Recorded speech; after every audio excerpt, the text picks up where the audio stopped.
Okay, everybody, welcome to Chapter 32, Obstetric and Gynecologic Emergencies. Let's get to it.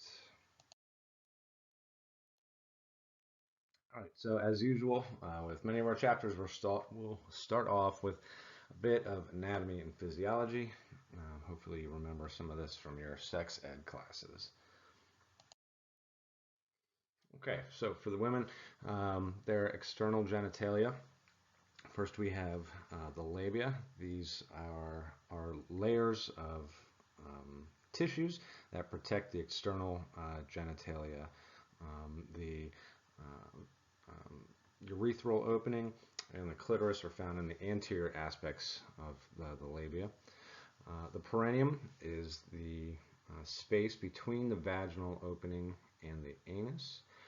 And the mons pubis is the layer of tissues that protects the pubic symphysis, the pubic bone. This is the area where when women hit puberty, this is the area where hair grows.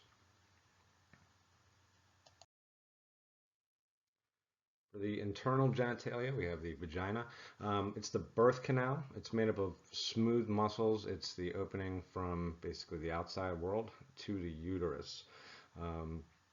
This is able to stretch many times its normal size to allow for the delivery of the baby. This is also the passage where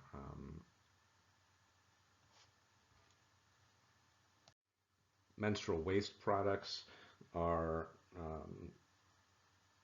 they leave the uterus after a menstrual cycle there. The ovaries and the fallopian tubes. The ovaries are responsible for producing ova. Ova are the eggs.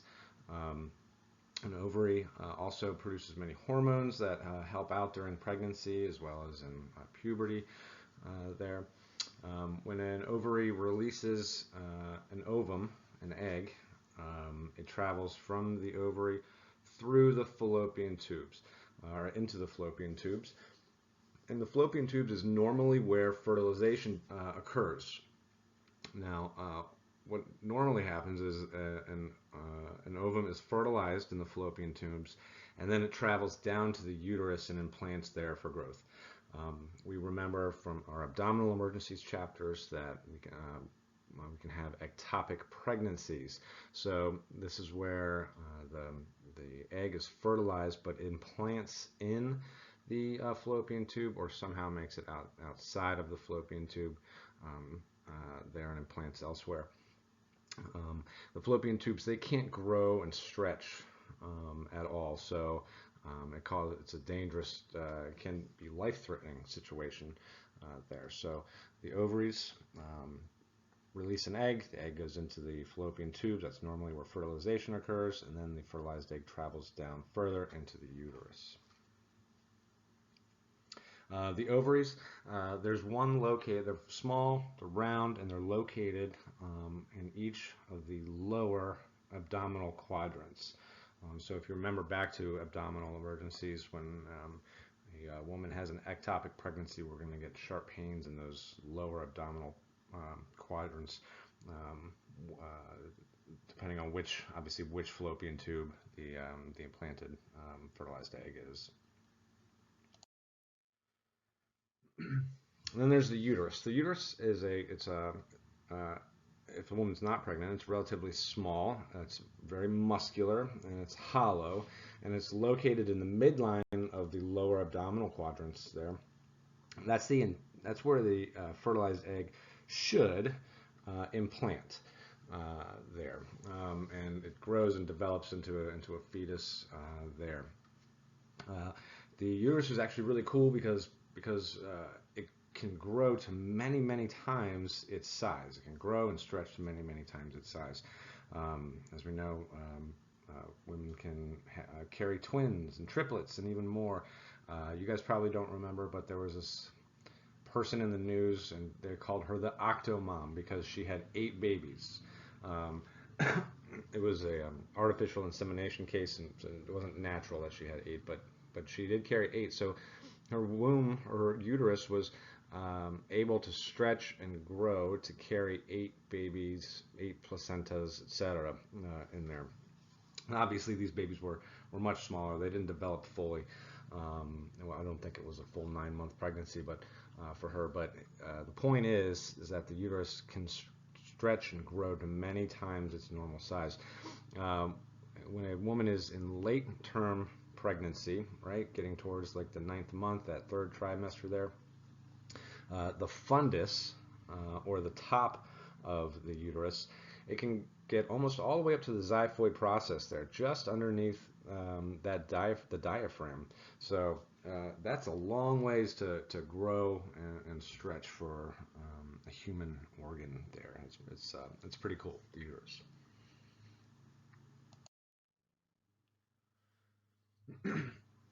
The cervix, it's a muscular ring. It's basically the dividing line between the uterus and the vaginal canal, the birth canal there. Normally, it is closed there, and it's a little kind of thick. And then, as a woman gets ready to deliver the baby, so she'd be in labor, that first stage of labor, which we'll talk about in a bit, that cervix, it dilates and then thins out. It gets thinner there, and that helps to allow for the passage of the fetus there during birth. So again, it's a muscular ring. It separates the uterus from the vagina.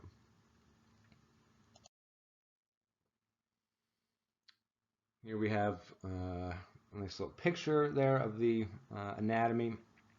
There, if you look at the ovaries and the fallopian tubes, you can see that the ovaries and the fallopian tubes, they're not actually connected.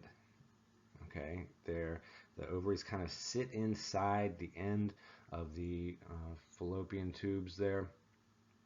And so what can happen is an egg can get fertilized and then go out of there, travel the wrong way and implant somewhere else in the body there. Fertilized eggs can also implant inside those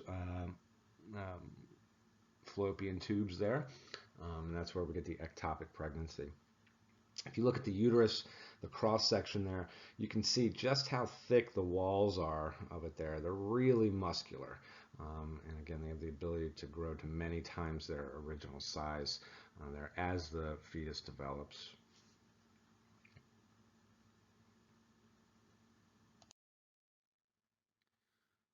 Okay, so then we talk about the female reproductive cycle. It's called menstruation. It's stimulated by a couple of hormones called estrogen and progesterone. The ovaries release ovum or eggs during menstruation. The ovaries release those eggs. The uterus, the walls of it thicken. The inside walls, they become layered with basically a bed of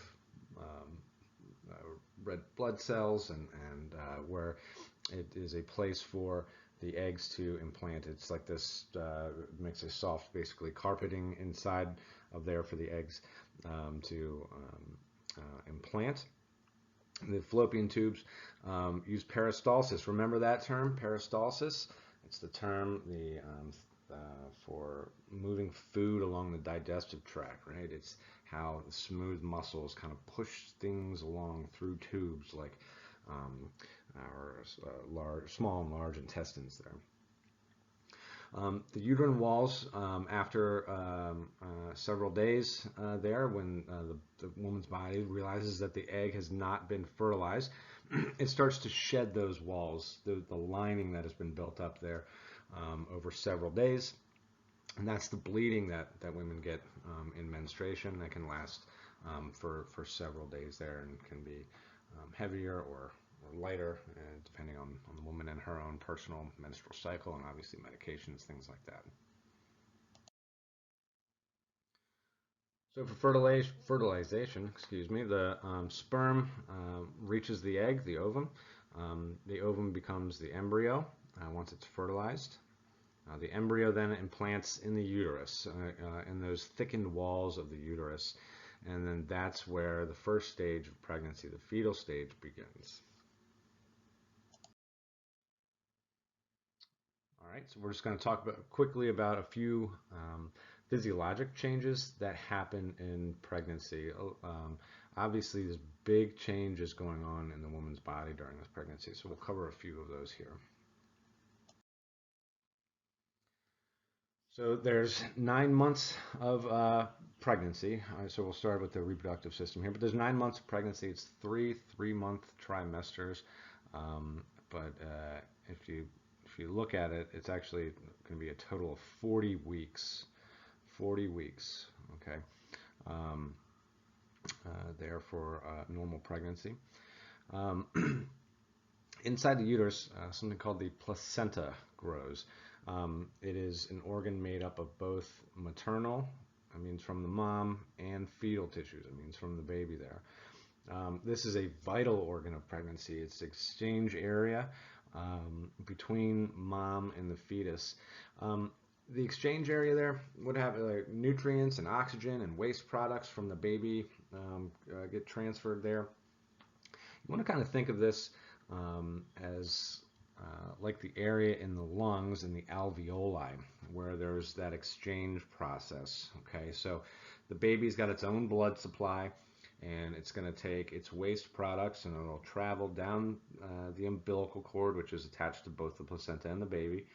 The waste products will travel down through the umbilical cord from the baby and then go to this exchange area where the waste products will be dumped into, will be transferred basically into mom's bloodstream, right? They're not interacting there, but the bloodstreams, right? They're not mixing or anything. The baby's got its own blood supply, but there's a transfer process where the waste products will get into mom's bloodstream, and then mom will get rid of the waste products there. Her body will take care of those. Also, nutrients from mom's body, they'll go down in her blood supply, and they'll transfer over into the baby, along with oxygen and things like that. So it's kind of like the site, like the alveoli. There's that transfer process there between oxygen and carbon dioxide at the alveoli in the lungs. It's kind of like that. Okay, so mom and baby each have their own blood supplies there. They're separate. And then there's an area where they transfer oxygen, nutrients, and waste products there in the placenta. So vital organ of pregnancy there. There's the umbilical cord. It circulates blood between the placenta and the baby. It's usually about 2 feet long or so, sometimes a little bit shorter, about maybe 22 to 24 inches, something like that. Excuse me. It circulates blood there. It's about maybe about an inch thick. It's tough there, but it's basically the lifeline from the baby. It hooks up into the baby's umbilicus, right, the belly button, goes to the placenta. It carries oxygen, nutrients, waste products back and forth between the placenta and the baby. It is attached to the placenta and the baby, obviously, and so once the baby is delivered, it gets cut after a short period, and then it is expelled with the afterbirth, so with the placenta after the birth of the baby. Inside, there's also the amniotic sac. This is basically a bag that the baby is in, right? It is filled with amniotic fluid. This fluid keeps the baby warm. It cushions the baby from any like minor injuries or minor impacts there, and it helps in the baby's growth. So it allows the baby to float, cushions the baby, and maintains the baby's body temperature. Now, normally this fluid is going to be clear. It's a clear fluid, so that'll be important later. But just remember that fluid is normally clear.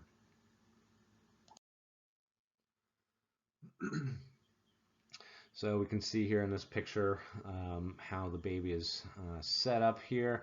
At first, there, so we have the large, in the first picture on the left, You can see the large placenta there. So this baby is a little bit smaller here. And then in the second picture, you can see the baby is grown. It's kind of tight in there. There's less space for the baby to move around. And then you can see below the anatomical structures, you can see the bottom of the cervix there, or the cervix at the bottom of the uterus, the vaginal canal. You can see the bladder, the pubic bone, the rectum behind there, and the vaginal opening.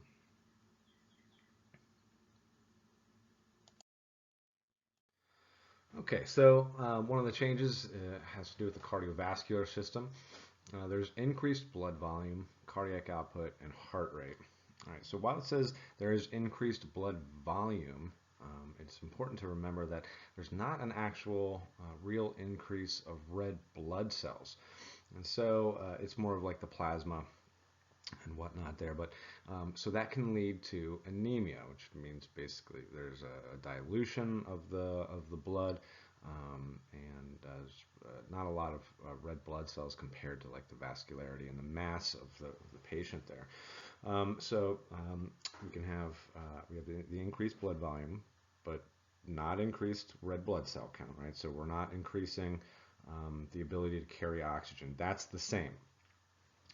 There's increased cardiac output, right? So there's more blood volume, so the heart is going to be putting out more.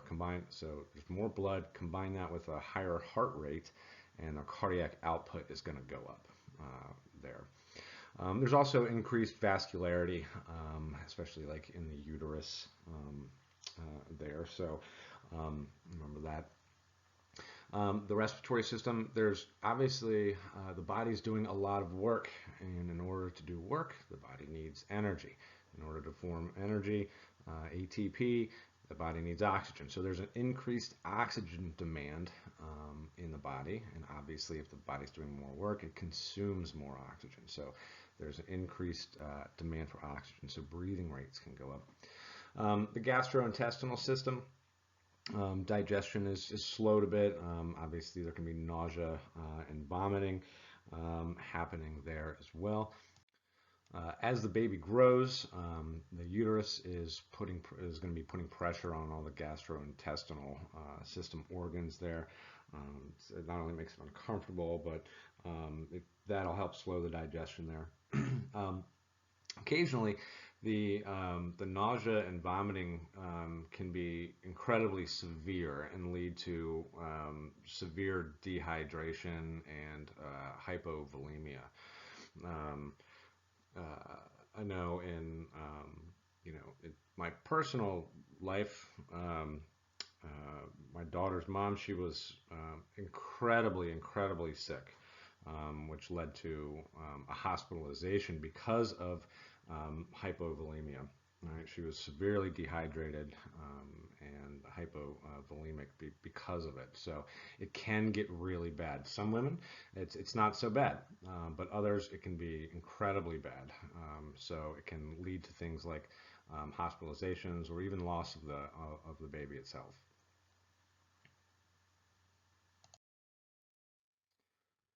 Well, there's a lot of hormones that are distributed throughout pregnancy.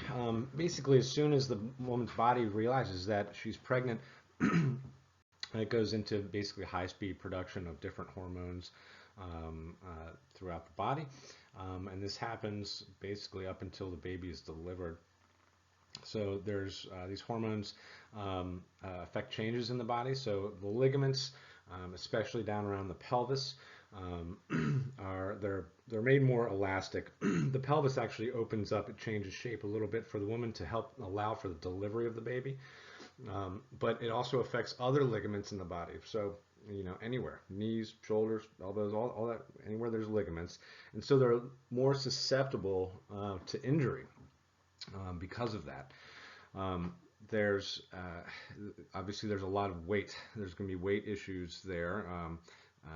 Just the baby, the fetus, the growth of the uterus, and the amniotic sac with fluid. Generally, just those things by themselves add about 20 to 25 pounds to the baby, or to the mother there rather. And so that's just by itself. That doesn't account for any other weight gain during pregnancy. Um, so this weight gain, it affects posture. It can produce obviously back pain, balance issues, things like that.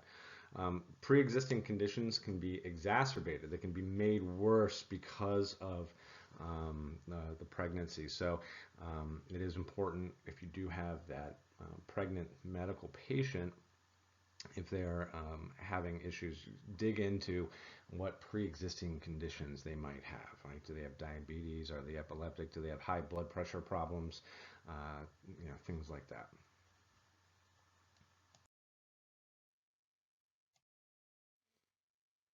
Okay, so we talked about this a little bit on our live stream, but this is a condition, supine hypotensive syndrome, that a pregnant woman can have.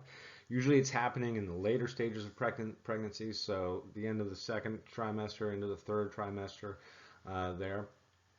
Um, the placenta, the weight of the placenta, the infant, the uterus, the amniotic sac and fluids. Again, that can be a good amount of weight, right? So 20 to 24 pounds, it says here. So when the pregnant woman lays down flat, when she's supine on her back, all right? So obviously that's what supine means, on laying on her back. The weight of all of that, the baby, the uterus, placenta, amniotic fluids, all of that, it compresses that inferior vena cava, that large blood vessel that's returning blood from anywhere below the heart back to the heart.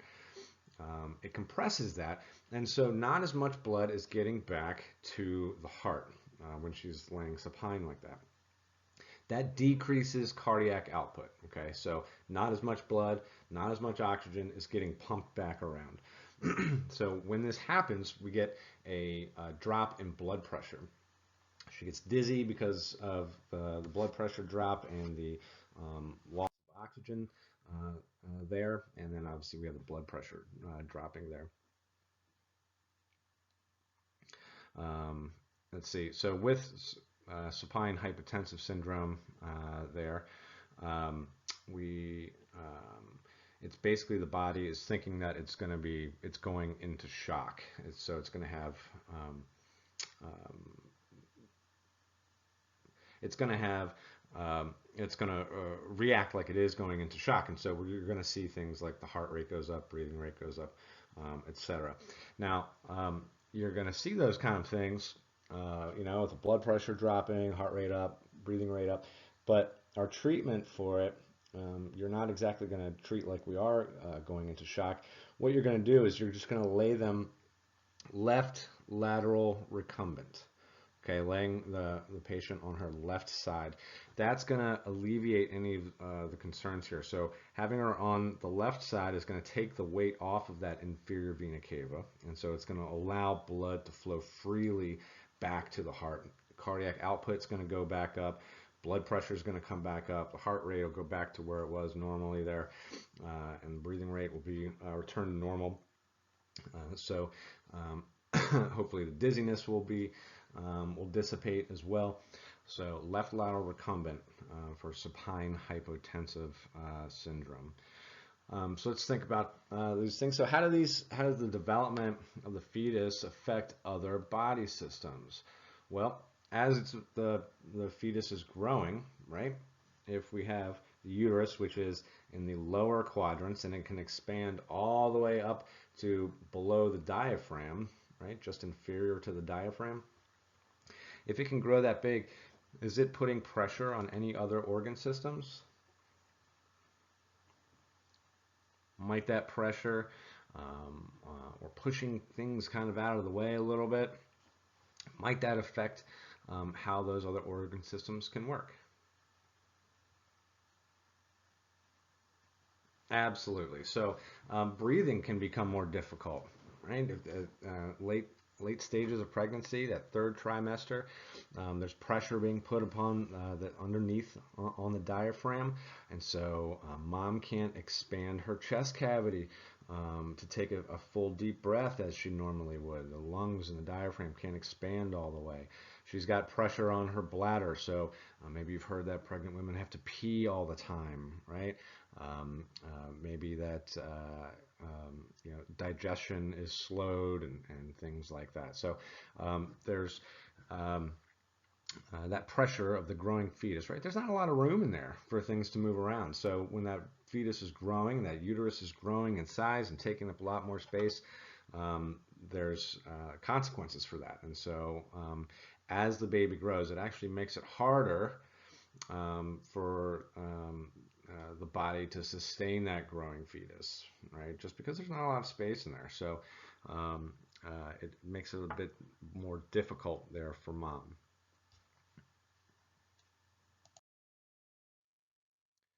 All right, let's talk about labor and delivery and the process, what happens there. All right, the stages of labor. There's 3 stages of labor here, and this is labor is the process under which the mom delivers the baby. The first stage, it starts with regular contractions, and it's going to end when the cervix is fully dilated, when the cervix has fully opened up and thinned as well. Now, contractions, they can start days or even a couple of weeks before the labor actually starts. These are called Braxton Hicks contractions. And they're usually irregular and not sustained, and they can be mild as well. And they don't typically indicate impending delivery. Now, when actual labor begins, the contractions are very regular there, so you can tell there's a difference. And so, in order to tell, you need to time them out basically. So, regular contractions are going to begin. They can be several minutes apart, and they can be very short there. As these contractions start, mom's going to start feeling pain. She can start feeling them in her lower back there, and then they'll become more noticeable in the lower abdomen. And the intensity is going to increase as well. And so that means like the pain for mom is going to increase. These come in regular intervals. They're going to be, the contractions last from about 30 seconds to a minute. And then as we get closer to delivery, the space, the intervals between the contractions are going to become shorter and shorter. So they may start at several minutes apart, meaning like 8 minutes apart. Okay, if they're about 30 seconds and 8 minutes apart, mom probably has a long time until she actually delivers. Now, as we get closer and closer to the birth, these contractions, they're going to be 30 seconds to a minute long, and they're going to be about 2 minutes apart, 2 to 3 minutes apart, something like that. So the closer we are to birth, the shorter the contraction intervals are going to be. So as we're taking care of our patient here, if we have a patient where birth seems imminent or may be imminent, or we're trying to figure out if it is going to be imminent, meaning like it's going to be happening very soon, we need to time 2 things: the contraction length, right? So how long is that kind of muscle spasming? How long is that uterus like squeezing there? How long is that happening? So we need to time that. So we'll need to ask mom, tell us when one starts, and then you start timing it, and tell us when it ends. Okay, so that's going to be about 30 seconds to a minute there as it gets closer to delivery. We're also going to time the contraction intervals, or how frequently they're happening. And what we want to do is time from when one starts to when the next one begins. Okay, that's how we time it, from when one starts until the next one begins. So You'll tell mom, tell me when it starts. She's like, oh, okay, gosh, ow, it hurts. I can feel it. I'm having one now. So you start your timer. She's going to go all the way through those contractions. She'll have a break after they end, and then you're going to tell her, tell me when the next one starts. When that next one starts, you hit stop on your timer. All right. Um, as it um, as it gets closer to delivery, like we've said, when those are 2 to 3 minutes apart, right, delivery may be imminent. It may be happening very soon. The second stage of delivery is when it starts when the baby is actually being pushed out, okay, and it enters the birth canal. Right, that's when it starts, when the baby is entering the vaginal canal there, and it ends when the baby is born. Right, that last toe comes out of mom. All right. So its second stage is that birthing process where the baby is expelled from the uterus through those contractions, those muscular contractions of the uterus pushing the baby out, and lasts until the baby is fully born there. The third stage begins when right when that last toe comes out of mom, and it ends when the afterbirth is delivered. Now, the afterbirth is considered when the placenta and the umbilical cord are delivered. Okay, that's the afterbirth. So that third stage begins when the baby is born, and right after the baby is delivered, and ends when the afterbirth is delivered. Now, a note on the first stage there, if we go back to that for a second. This is when normally mom's water is going to break. Now, what that means is that the amniotic sac, which is filled with the amniotic fluid, and the baby is inside, that breaks. That sac breaks, and all of those fluids get released. They travel, they exit the mom, obviously, through the vaginal opening there. This fluid, it's a sign that birth the birth process is beginning.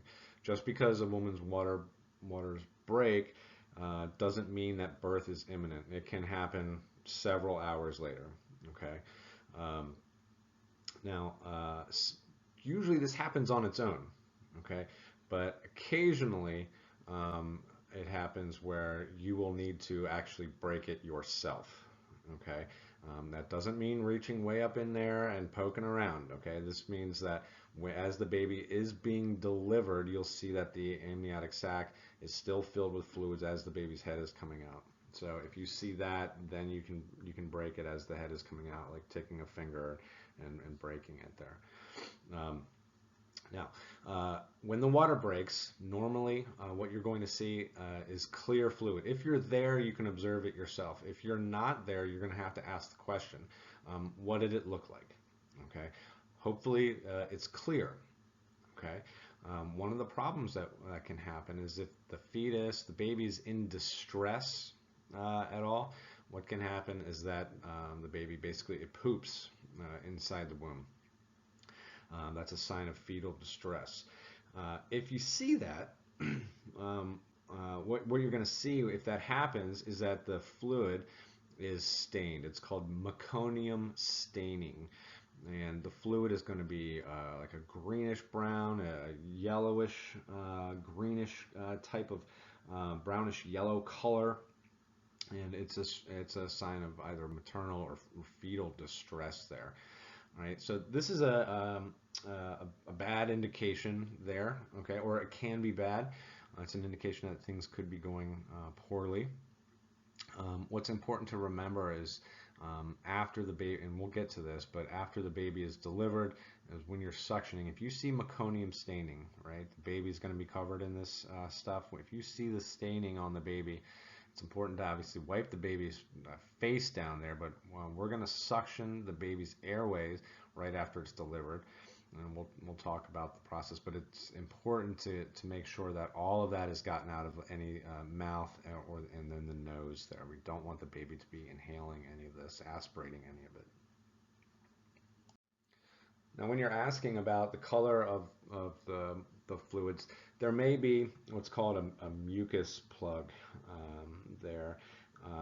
There's a layer of mucus, and there's can be a little bit of blood in it there that covers uh, the uterine opening there, and that's discharged as well. And so there may be a little bit of mucus, a little bit of blood in it, but for the most part, the amniotic fluid should be clear.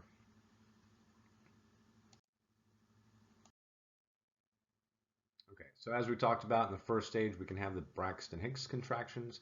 They're irregular, they're not sustained, and they're not a sign that delivery is imminent.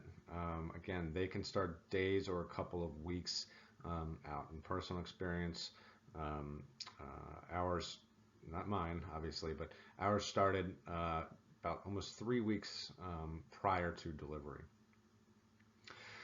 There's a process called lightening. Usually the fetus sits high in the uterus there and the abdomen. This is when basically the baby drops down.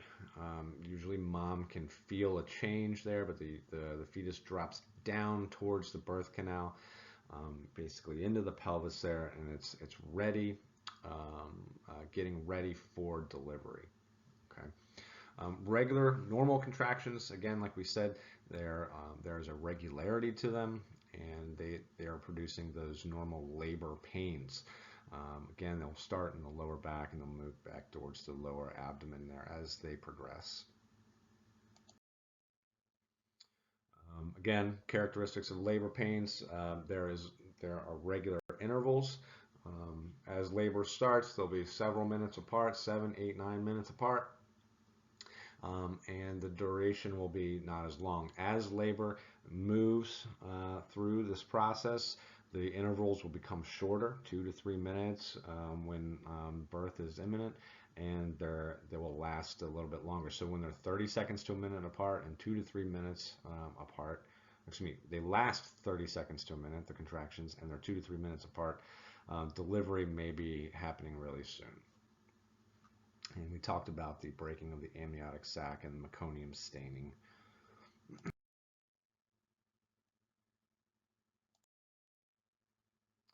Second stage, the cervix is fully dilated.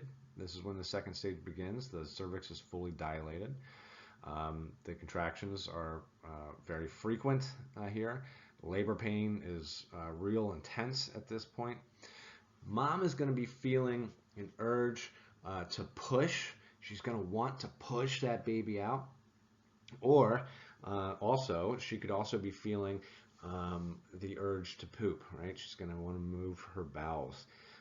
This is because the baby, the head of the baby is starting to move into the vaginal canal there, and that's putting pressure on basically her rectum, the very end of her large intestines there, and so that is it can be pushing contents, bowel contents out, kind of like squeezing a tube of toothpaste. Okay, the head is pushing down on that, and it's pushing bowel contents out, and so she's going to feel like she has to poop. If you are in a patient's home and you are picking them up, you're like, all right, let's try to get to this transport here. Let's try to get to the hospital there, and your patient says, hold on a second, I need to go to the bathroom. Let me just go to the bathroom. Do not let her go to the bathroom. The reason is she might sit on the toilet in an effort to move her bowels to poop, and she may deliver the baby into the toilet. Okay. Sometimes in the delivery process, poop can be involved. Okay, so don't be surprised there. So like I said, the baby's head is pushing down there in the last bit of the GI tract there, and it may expel some poop, just kind of like you're pressing down and pushing forward on a tube of toothpaste there. That's exactly what's happening. So don't let her go to the bathroom, okay? If she's feeling the urge to push or to move her bowels, she's probably here in the second stage. So if she's in the second stage, that means that birth is probably going to be imminent. You're going to have to make that decision whether to transport or to keep her where she is and assist with the delivery. It may just be too late to transport. So things are going to depend on how far apart are the contractions, how far away are you from the hospital, can you do it safely there, things like that. So the second stage is going to be from when the baby enters the birth canal until the baby is born. Obviously, you can see in this picture,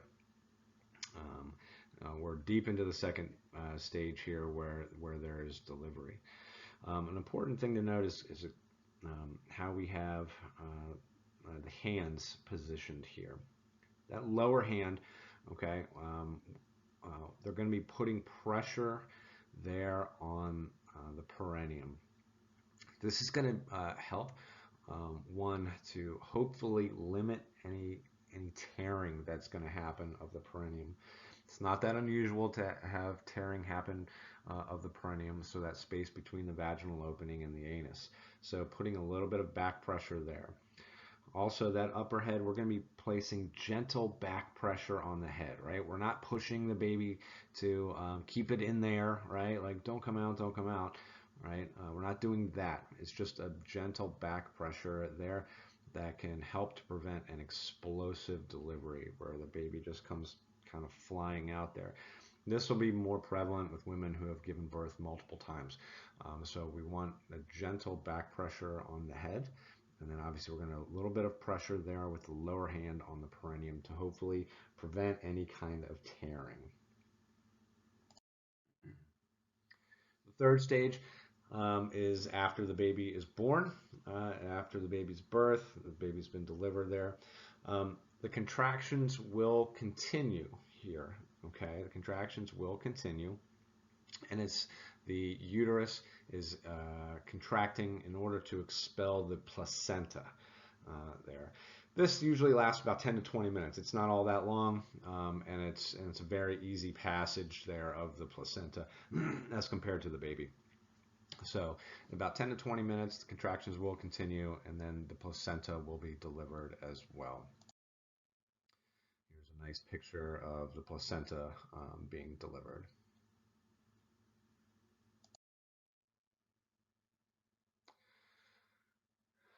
So I think this is a pretty easy question. Why do you think it's such an exhausting ordeal for mom? Why is this such a tough process there? So hopefully the answer is pretty obvious about why it's such an exhausting ordeal. It takes a lot of strength, it takes endurance, until you've actually experienced it, or for us men, if you've been there with your partner, or you've assisted with a patient in seeing this, like, you don't really get an idea of how exhausting, how trying of an ordeal this is for the mom. It is inspiring when you see it there of what these women and the process is that what they go through. This is a full body ordeal for them. Okay, it is mentally and physically exhausting what they go through. So just keep that in mind when you have a patient or a partner that is going through it. What I want you guys to do, as we talked about in our live stream, is I want you to go to the My Brady Lab, the multimedia section. I want you to select chapter 32 and videos, search for that, and then watch the Assisting with Childbirth video. All right, let's talk about how we assess our patient here. We talked about a couple of things here, but let's put it all together. All right, so our assessment is going to be focused on how quickly this birth is going to happen. Is it going to be a couple hours from now? Is it happening right now? We need to figure that out. All right, so obviously with normal patient stuff, get her name, age, and then the first important question is going to be, when are you due? So this is going to be kind of combined with figuring that out is going to be combined with asking, like, have you had prenatal care there? So if we've got prenatal care, there's, when a woman is pregnant, the pregnancy is just filled with doctor's appointments, right? So they're going to be, they should be aware of when they are due. So when is the due date? Is it early? Is she past her due date? Is it in the next couple of days? That kind of thing. So it's important to remember that the due date, if the woman is not expecting to have a C-section, a cesarean section there where the due date is scheduled, because that can happen. If they're expecting a normal childbirth, that due date, it's not a specific thing. It's the doctor's best guess of when the mom might deliver. Okay, so it's not a hard and fast rule there. Like if they say, hey, you're going to deliver on April 24th, if it's going to be a natural childbirth, it doesn't necessarily mean that that's the day that you're going into labor and having the baby. It is the doctor's best guess. So it can be a few days before, it can be a few days after, that kind of thing. Now, their best guess can be pretty accurate, all right? But again, it is best guess there. So if you're right around that due date, that may be the day that they're having the baby. Is this your first pregnancy? That's another good question to ask, okay? But in conjunction with that, just because it may or may not be their first if it's not their first pregnancy, this could be the first time that they're delivering, right? Things can happen. There can be miscarriages, right? So maybe this is the third time that they're pregnant, but this is the first time that they're going to be delivering, okay? Miscarriages are not all that uncommon. Women could have also had abortions. All right, so planned medical procedures. So first pregnancy is a good question to ask, but you also have to follow that up with how many times have you delivered? How many times have you actually delivered babies? Okay. Now we'll start getting into the labor questions. When did the labor pains start? Okay. Actually, let's back that up. Let's go back to the prenatal care questions. Have you been seeing a doctor? All right. Things that this is going to let us know. Like, is this going to be a problem pregnancy? Do you expect any problems to be occurring for whatever reason with the delivery? Okay, like we said, women can schedule C-sections if they expect there to be a problem with the delivery. Ask about prenatal care there. Now back to the labor pains. When did they start? How long has this been going on? And then we'll start getting into our questions about how far apart are they? How long do the contractions last? Those kind of things. Again, those are good. That's going to give you a good idea of how imminent the birth is. Right? If the contractions are, 7 or 8 minutes apart, 5-6 minutes apart, and they're lasting, about 30 seconds or so, probably got some time, right, in order to transport to the labor and delivery department at the hospital. However, if they're 30 seconds to a minute long and they're 2 to 3 minutes apart, well, you're going to have to make a decision on whether to transport or whether to deliver there. Are you feeling the urge to push? Do you want to push? If that's the case, then we're probably into the second stage of delivery there already. That means that the cervix is fully dilated and the baby's moving down into the vaginal canal. If she's got the urge to push or the urge to move her bowels, that means that the birth is probably pretty imminent. If she says yes, then we're going to need to examine for crowning. Crowning is the appearance of the baby's head in the vaginal canal. Okay, so you're going to have to get mom into a position, lay her down on the cot, or if they're in the house, lay her down on the floor there. Make sure you put some absorbent materials underneath her, the Chucks pads, which come in the OB kit there, towels, things like that. You're going to have to get her undressed. Make sure you cover her with a sheet for her, protect her privacy there. Get anybody out of there that she doesn't want there, right? Any bystanders or anything like that, family members that she doesn't want necessarily being there, get them out of the room. And then you're going to have to examine there. So you're going to have to look and see if you can see the baby's head at all. Make sure you get your vital signs, and then you're going to be able to feel the actual contractions there. You can place your hand on the woman's belly there, and you can feel the uterine contractions there. Sometimes you can even see it, so it's pretty wild to see that. But make sure you can feel that, time them out, see how long they're lasting and see how far apart they are. Remember, seeing how far apart they are, what the contraction interval is, it's the time from when one starts until the time when the next one starts.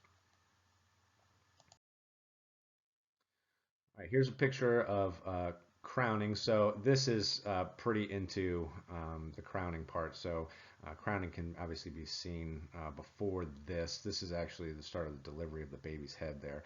As you'll notice, that person's left hand there is putting pressure down there on the perineum there. It's going to help to prevent any tearing. That other head is supporting the head there. All right. They're grabbing it. They're not like grabbing and yanking and pulling there. It's basically for support, putting some gentle back pressure on that as well to prevent an explosive delivery.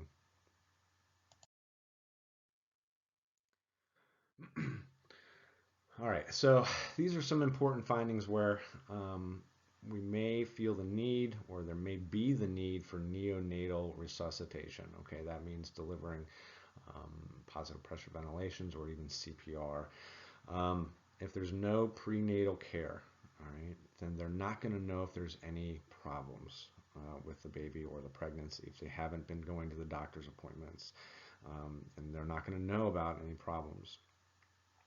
If this is a premature delivery, like when's your due date, okay, if this is a premature delivery, anything before the 37th week is premature. Okay, anything before the 37th week is premature. A normal pregnancy is 40 weeks. So anything before the 37th week is considered premature. If the baby is premature, be prepared for neonatal resuscitation. One of the last things to develop in the baby is lungs, okay? And so you may have issues with the baby breathing if it's premature, especially if it's very premature, okay? So anything after the 25th week is considered a viable pregnancy, which means that the baby can be kept alive outside of mom. So if they're between the 25th and 37th week and you're delivering, consider very strongly that you're going to have to be doing neonatal resuscitation. Another issue is labor induced by trauma. If mom's in a car accident, if she's fallen, if some sort of trauma that has affected the baby, labor might be induced there. Okay. Also, multiple births. Okay. A lot of times, twins, triplets, and more babies being delivered by the same mom, they are premature in their delivery. So you may have multiple patients here. A normal pregnancy, you're going to have, if you have to help deliver, you'll have 2 patients. But if there's multiple births, then you'll have that many more patients, right? If the mom's giving birth to twins, then you're going to end up having 3 patients. But again, multiple births, oftentimes they don't carry to full term. So they'll be delivering prior to that 37th week. If they're prior to that 37th week, the baby hasn't had a full gestation, meaning like they haven't had the full time in mom to grow and develop. So you may be needing to do neonatal resuscitation.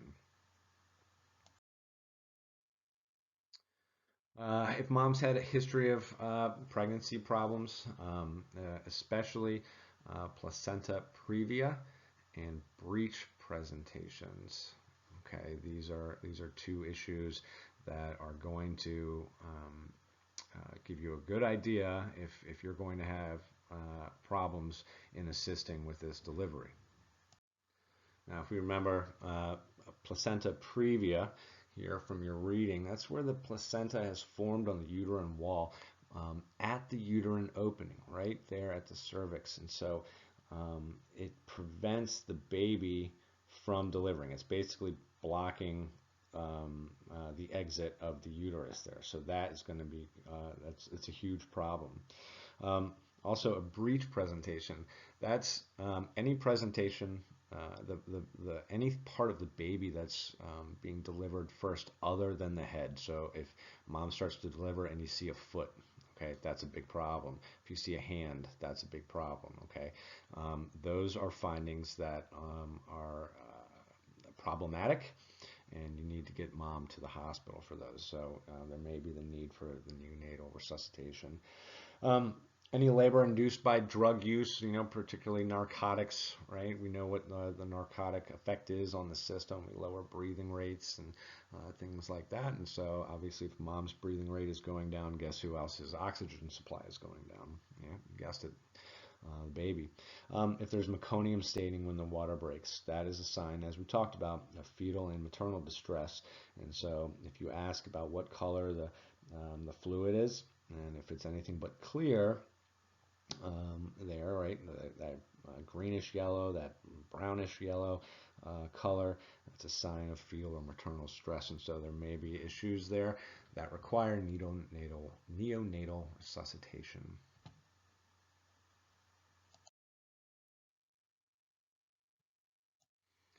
All right, so let's say you got a patient that's in a lot of pain and is unable to answer your questions. How can you get some information from them? Well, hopefully there's a bystander there, so a patient's partner, hopefully, or a family member, things like that will be there to answer your questions.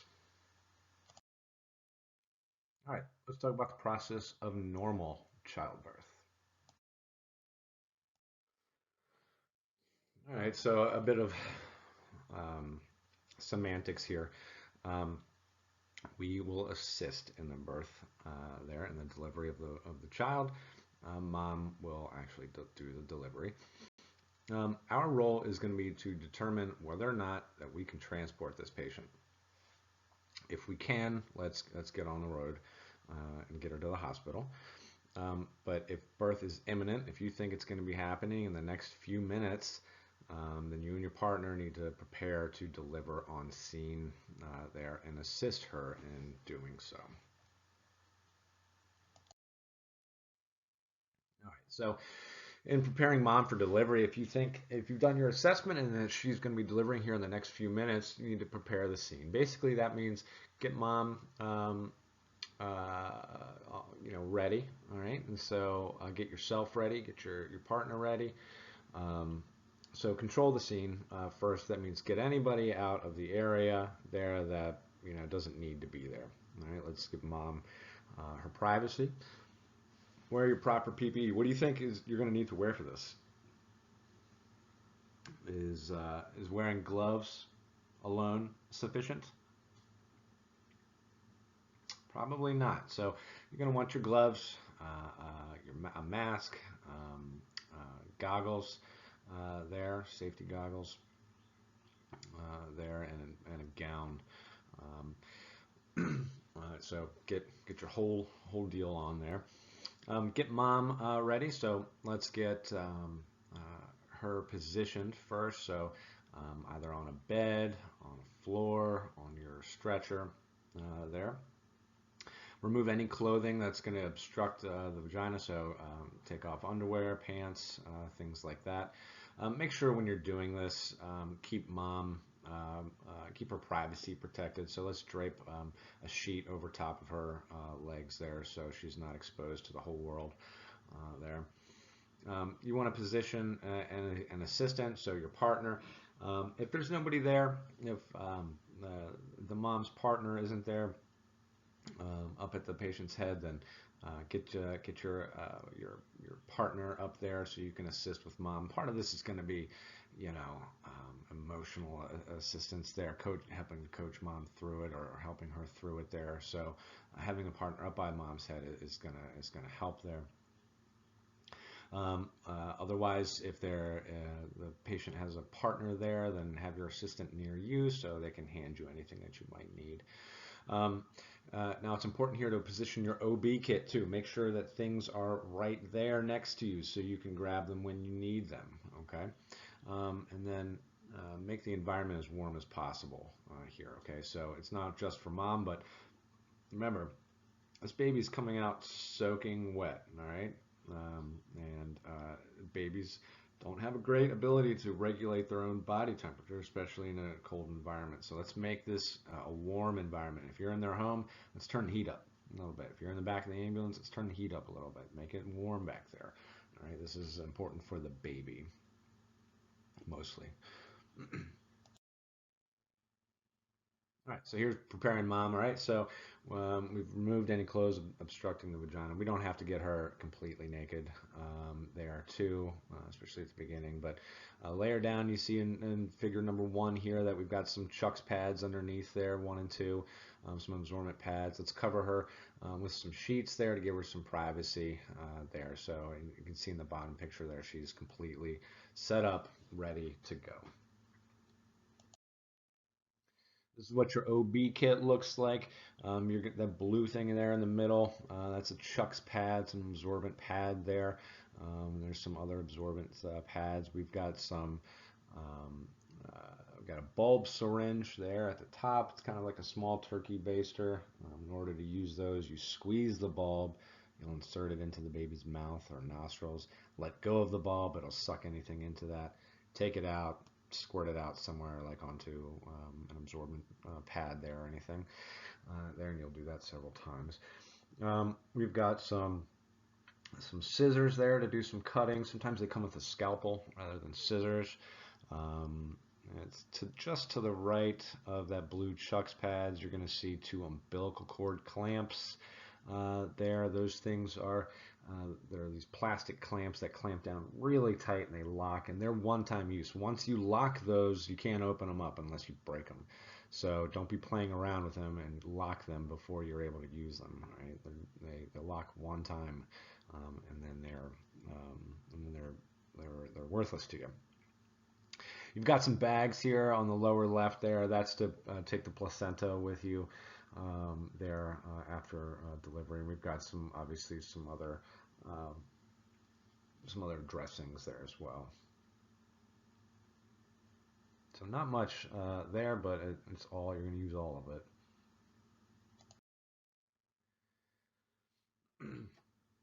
If you're at a patient's home, get some, or if you're off duty and you're doing this, clean sheets and towels, heavy, flat twine or shoelaces to use to tie off the umbilical cord, clean towel or plastic bag for the placenta, clean, unused rubber gloves, some sort of eye protection, and then a head covering for the baby as well to help preserve the baby's heat. So if you're doing this off duty then those are some of the supplies that you'll need.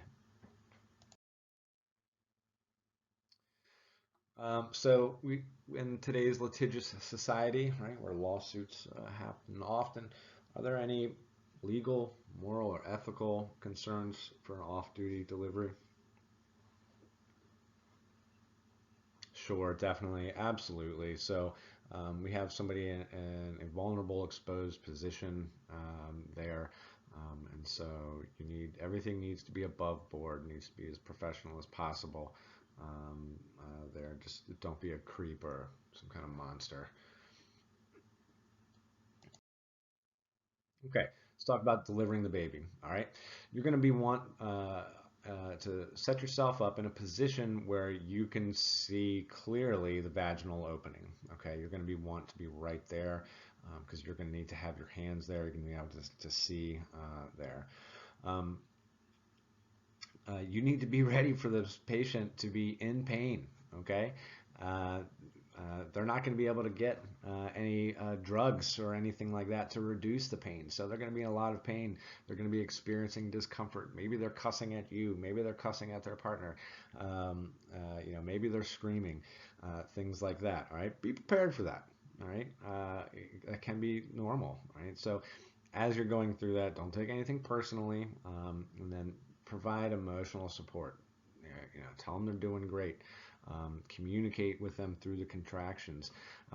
Talk to them like when we're starting to deliver this baby and they're having contractions, right? We've set up, everything's set up, ready to go. We're delivering at the house, we're delivering in the ambulance, whatever it might be. You're going to be talking through them through those contractions, right? So when they're doing it, you're going to be telling them to push, push, push, bear down, push, push, push through the contractions. So communicate with them, help to coach them through that basically. And then once the contractions stop, just deep breaths, rest, don't push, that kind of stuff. So communicate with them through the whole thing, not obviously, but but it's also important to do so while they're experiencing the contractions. All right, so in the normal delivery, you're going to keep somebody at the head, so the patient's partner or your partner there. Um, you're going to want to position your gloved hands at the vaginal opening when the baby's head starts to appear, starts to crown.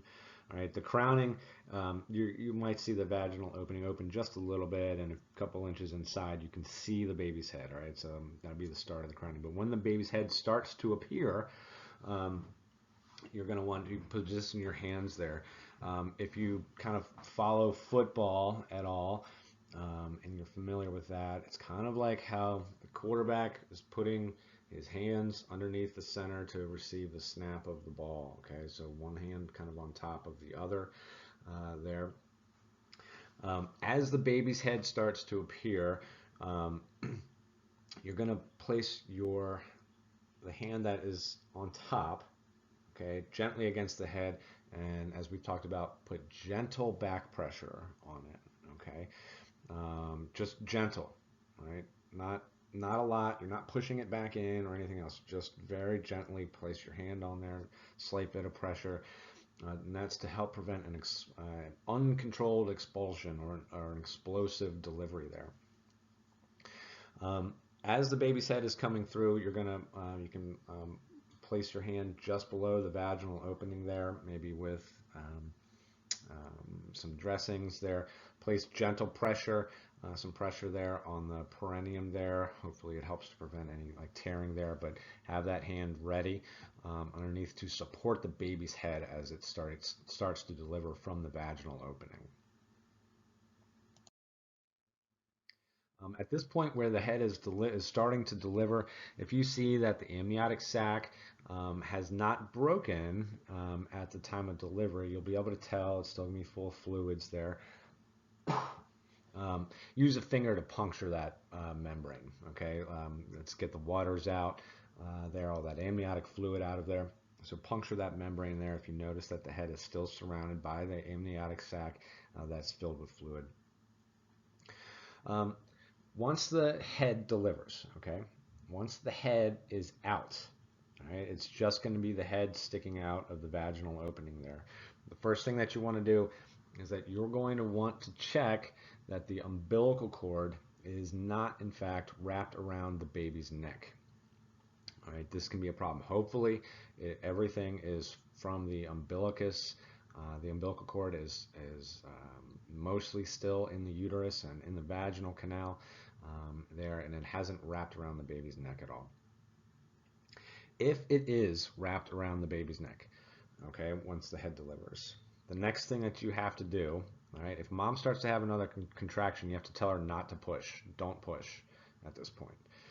If that cord is around mom's neck, tell her don't push at the next contraction. What you have to do is get your fingers underneath there and try to lift it up and around, get it off of the baby's neck.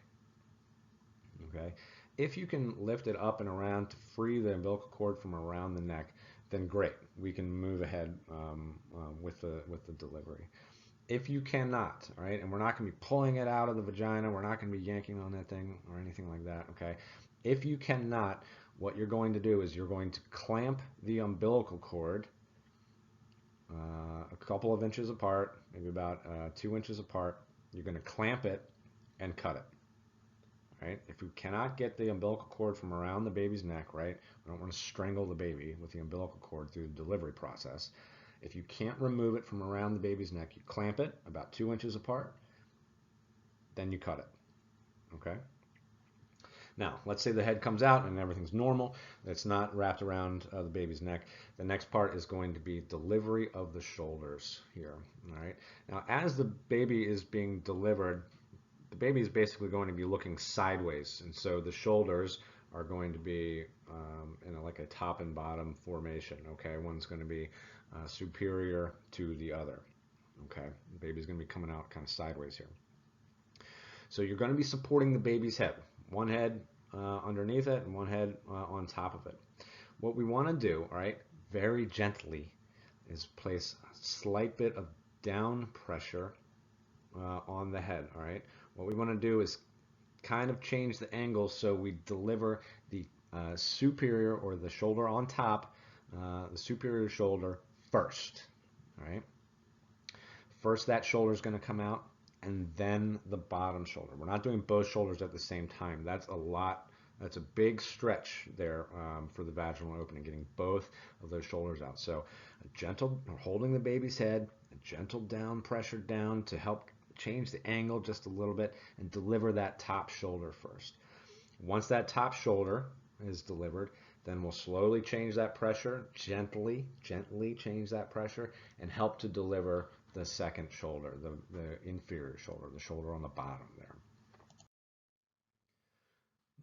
Now, once that happens, once you deliver both of the shoulders, right, in a normal birth, the rest of it happens very quickly. Okay, that is going to be the widest part of the baby that gets born, those shoulders there. So everything else, the baby's going to come out rather quickly.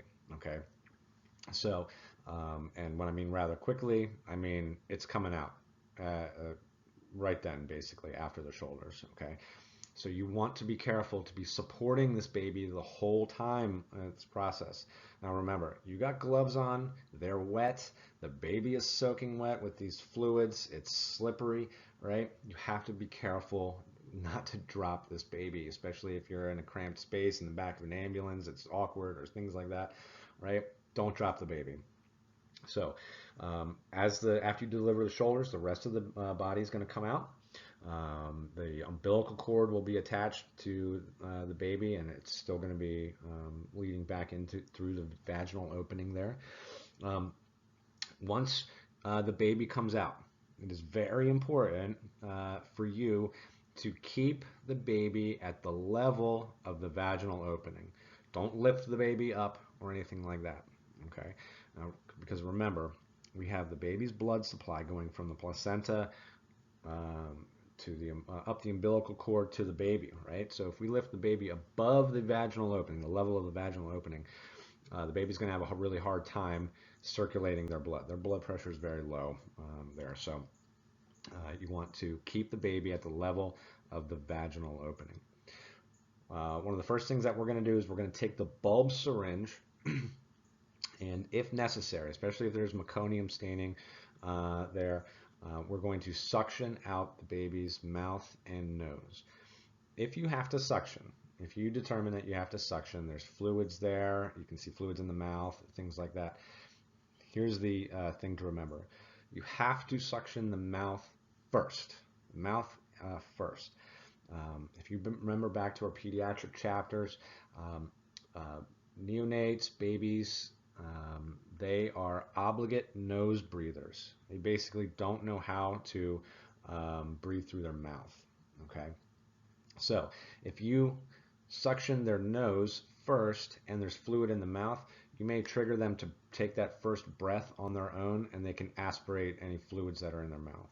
Okay, so what you want to do is mouth first, squeeze the bulb syringe, insert it into the mouth, let go of the bulb so it sucks anything out, squirt that out, do that 1 or 2 times there, and then do the same for the nostrils second.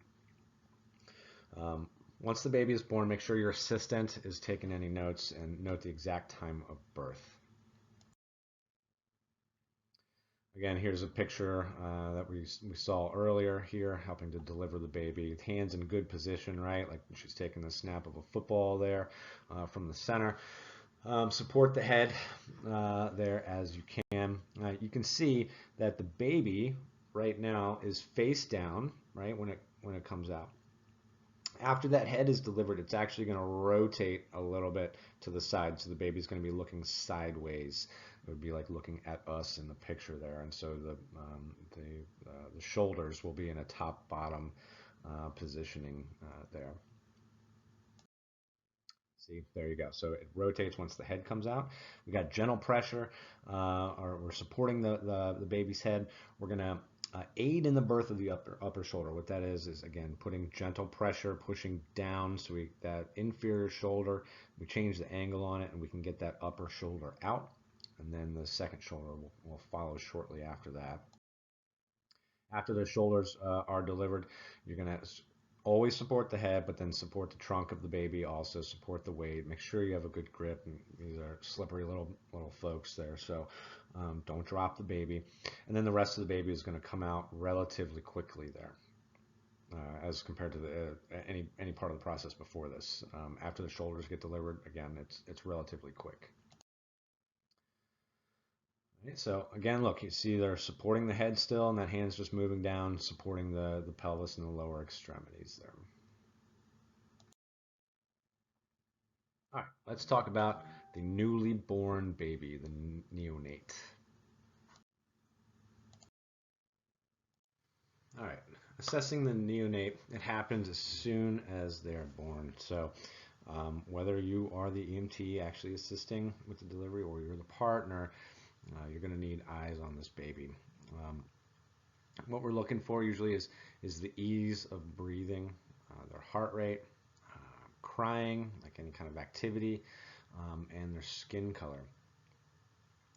The APGAR score, it's appearance, pulse, grimace, activity, and respiratory effort. We talked about this during our live stream there. It doesn't guide your resuscitation efforts. Okay, you don't get a score and be like, okay, we got to resuscitate because they don't meet a certain score. You have to resuscitate based on different findings, such as respiratory rate, if they're not breathing, if their heart rate is below certain numbers, and whatnot there. All right, so one thing we didn't talk about in assisting with the birth is as soon as the baby comes out, and you've already suctioned like the mouth and nose, right there. As soon as that baby is out, you're going to want to dry that baby off. Okay, they're going to be really cold. Also, what this does is it provides a lot of stimulation, some tactile stimulation for the baby, and if the suctioning hasn't gotten them to take their first breath, then hopefully this vigorous drying off of the baby will get them to do that. Okay, so dry them off real good, wipe them down, dry them off. There's going to be all sorts of fluids on them and everything. Get them warm. Put the little cap on. That's included in most OB kits. There's a little cap. There wasn't one in that picture there that we saw earlier, but a lot of times there are little toboggans there, little caps for them to wear. So put that on to help conserve heat, and then wrap them up. All right, keep them warm. So, but again, that vigorous drying there of the baby all over their body, hopefully that gets them to produce their first breaths, and hopefully they start to cry. Again, sometimes you hear a baby crying and it's like, oh, this is the worst thing ever. But when you hear these babies cry, we want that first cry. It's a great sign that they're crying. That means they're breathing, right? Just like any other patient, if they're talking to me, they got a good airway and they're breathing, right? So with this baby crying, this patient crying is a great sign. Hopefully there's some activity level there. They're moving around, their arms, their legs a little bit there. Hopefully they're not just limp, right? That's a really bad sign, but especially after you've dried them off. Hopefully we've got some good movement there. And then skin color. So there's basically three types of skin coloration that we're looking for, and it has to. We're going to have certain levels of cyanosis in the body. Okay, so the first is going to be, they're good, a pink color or normally colored if they're have a darker pigmentation there, just kind of normally colored. That's great sign. We can have peripheral cyanosis, which means hands and feet, kind of legs, arms. They're either pale or starting to look a little bit blue. Not necessarily a bad sign, not all that uncommon there, but that's another sign. And then centrally cyanotic. That means that they're really pale, or their color is washed out if they're of a darker complexion there. Color's real washed out, so it's real pale or blue centrally, like in their body, their abdomen, their chest, the face, that kind of thing. APGAR score, there's a good explanation in the book, so please read over that there for APGAR score and how it's done. The findings, again, are based on appearance, pulse, grimace, activity, and respiratory effort. You can have a total of 10 points. Everything is either between 0 and 2 points there. So please read through that in the book there. So that'll give you a good insight into what they're looking for the APGAR score. Now, APGAR scores are great to be able to do. Okay. However, you're probably not. You may be asked for it, but you're probably not going to be asked for it in a radio call. A good enough. Don't waste time trying to calculate it, obviously, but you'll be able to give vital signs for the baby there as well.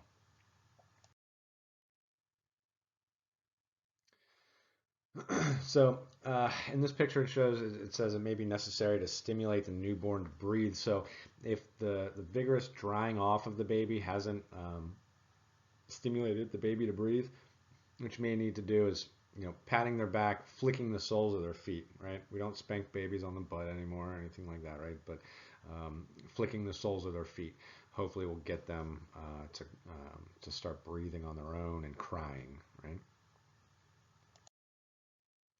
All right, so keeping the baby warm is incredibly important, right?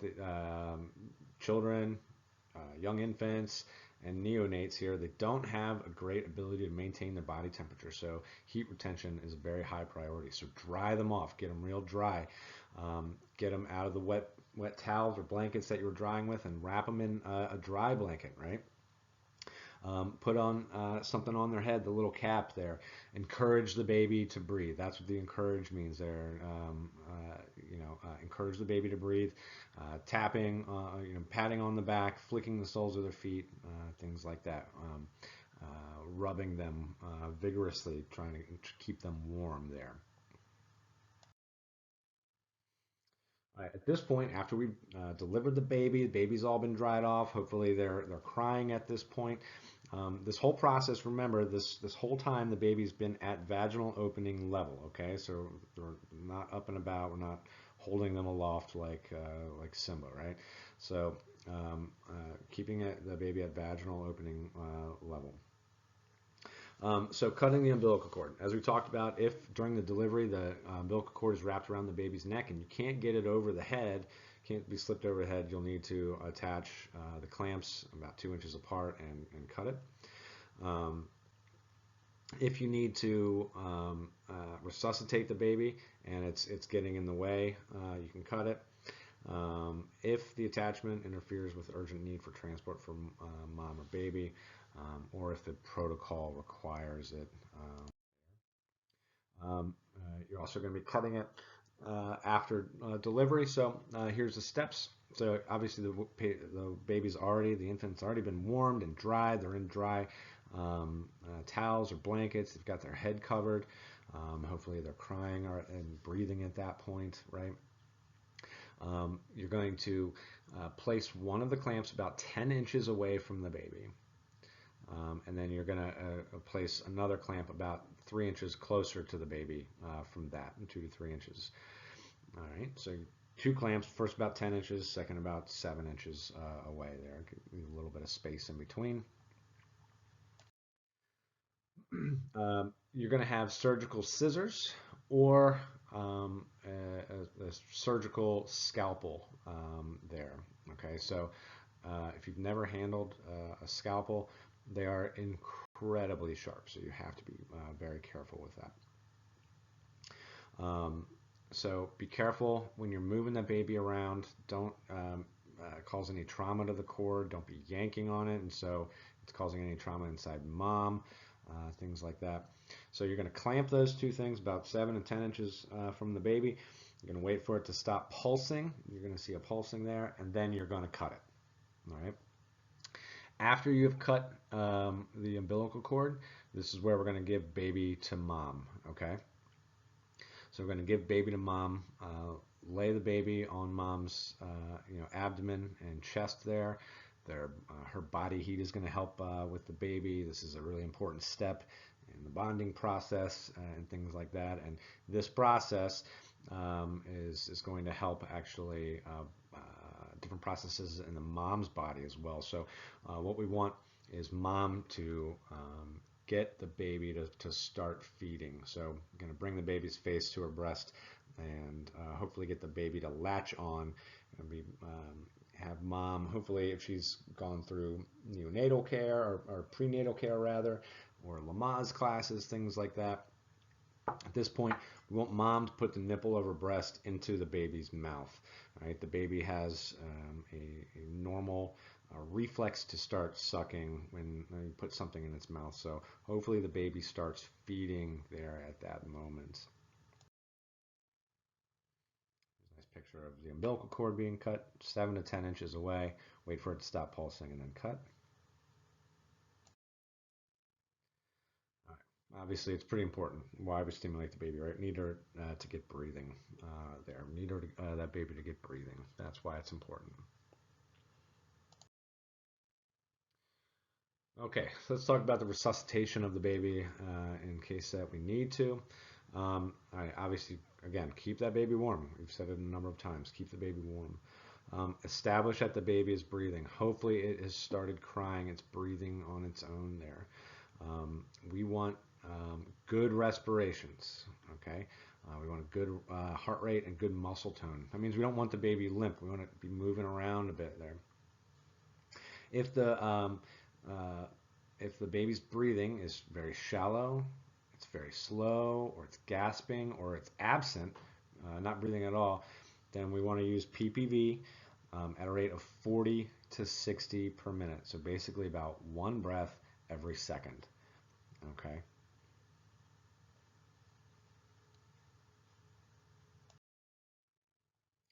Now when we're talking about resuscitation, we're also going to take into account the baby's heart rate.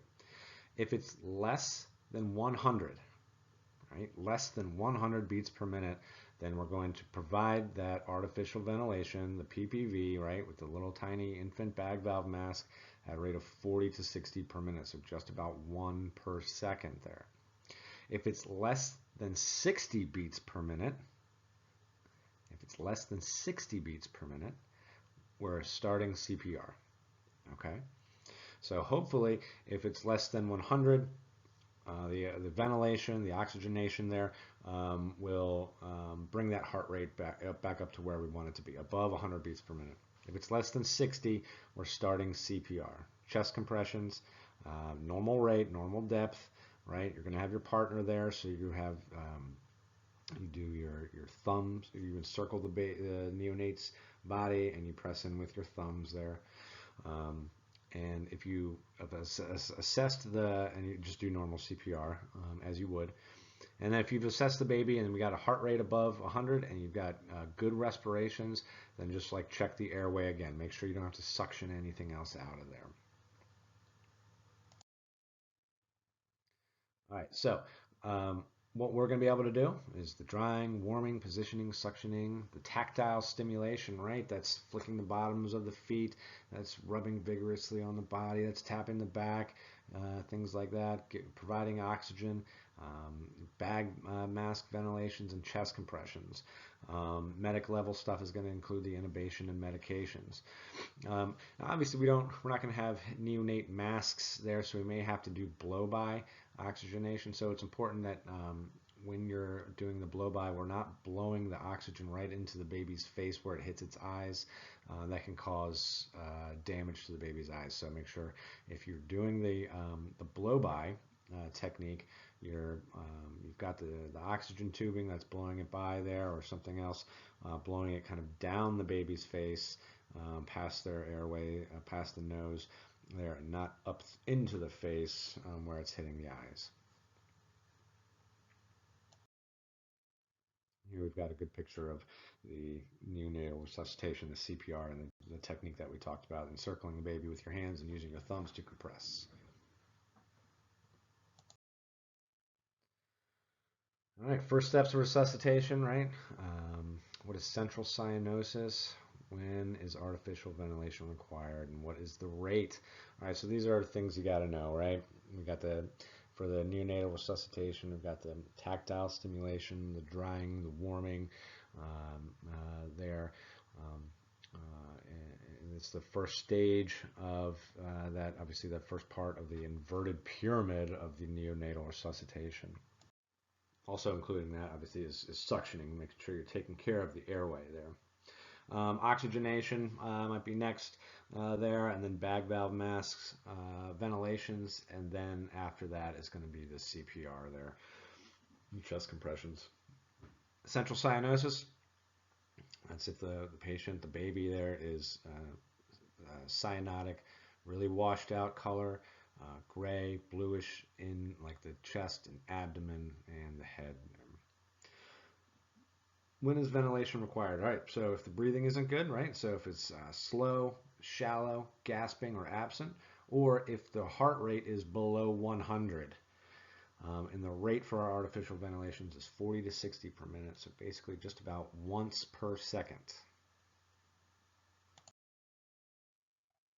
All right, so after delivery is done and we've assessed the baby and whatnot, we've still got a little bit of work to do. So let's talk about care after delivery.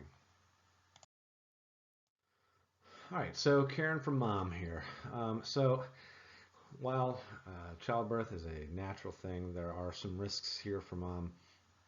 Serious bleeding being one, infection, embolisms or emboli or another. After we deliver the baby, we're also going to have to deliver the afterbirth, the placenta, and we're going to have to control any bleeding, and we're going to have to provide some comfort. If mom's alone and she's with a couple of strangers helping to deliver her baby, I mean, that's going to be emotionally trying. So you're going to have to provide some emotional support for her there.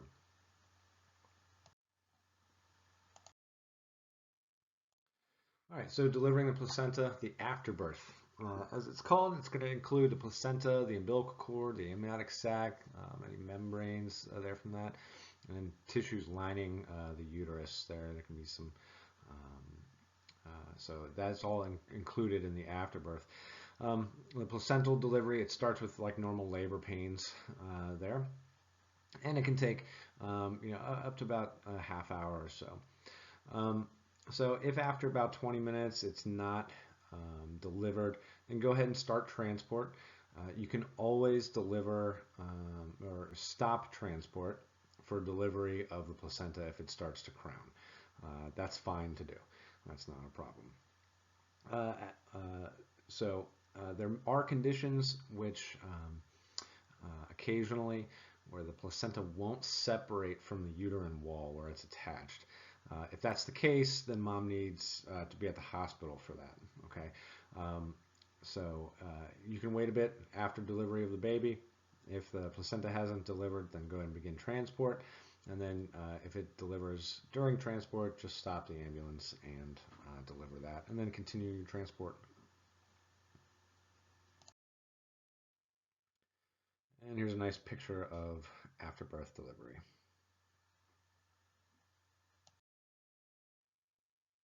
Okay, so we need to talk about controlling vaginal bleeding. There's a couple of things that we can do to help mom. All right, so obviously you can see here she's in a position of comfort. Maybe she might be needing to sit up a little bit. But there's a couple of things that we can do to help to control vaginal bleeding. Um, First of all, we can place one of the sanitary napkins or gauze pads, things there at the vaginal opening. All right, we're not putting anything into the vagina. Okay, we're never doing that. So don't place anything in there to control any bleeding. Um, have mom kind of lower her legs and keep them together. She doesn't have to squeeze, but just keep them together. There, that can help.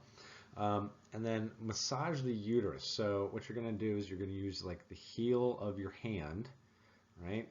The bottom of your hand there, and you're going to kind of massage the uterus in circles there. All right, you don't have to press down really hard or anything like that, but you're going to start massaging on mom's belly, all right, with the heel of your hand, and that's going to help the uterus start to contract.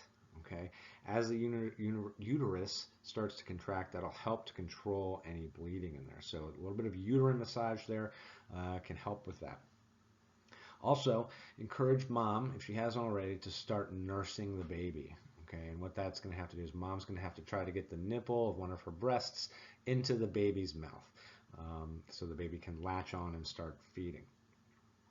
What's crazy about this whole process, one of the crazy things is that pregnancy and delivery is the body's use of hormones. So as soon as the woman's body realizes that she's pregnant, start mass manufacturing these hormones to get the body ready.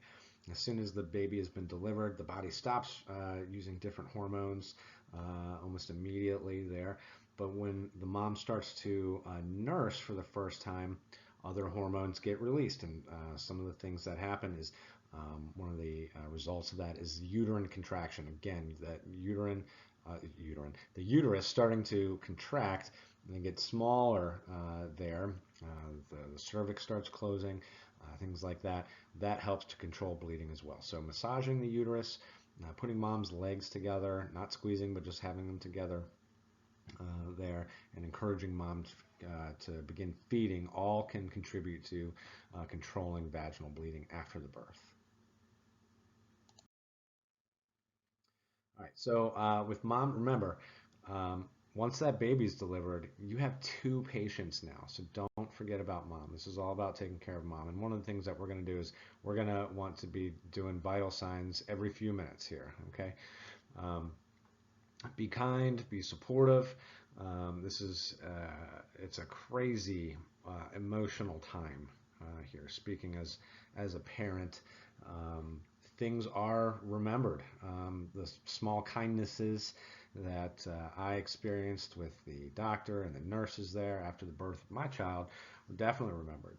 And that's just me. I was just, some guy hanging, or not some guy obviously, but I was just there. I got to help and assist a little bit, but I wasn't the one going through the physical hardships of actually being in labor and delivering the baby. And so I know from firsthand experiences that these small kindnesses and support stuff is really appreciated. This is a crazy emotional time there, and just be kind, be nice, and be real supportive. Make sure you clean your hands, clean your face. Hopefully you've been wearing it. You're fully protected with your PPE, and you've got the face shield and mask on, everything there. And then start to clean up. Get the blood-soaked sheets, blankets, get all that out of there, and then replace it. Make sure during this whole time that you clean mom up there well there, and protect her privacy. Make sure that she's covered and kept warm and comfortable throughout this whole process. All right, so when you think about it, we do have some responsibilities in taking care of mom there. Um, uh, so in those responsibilities should be your acts of kindness and being supportive here there. But another thing to consider is blood loss. What would be normal blood loss for after delivery?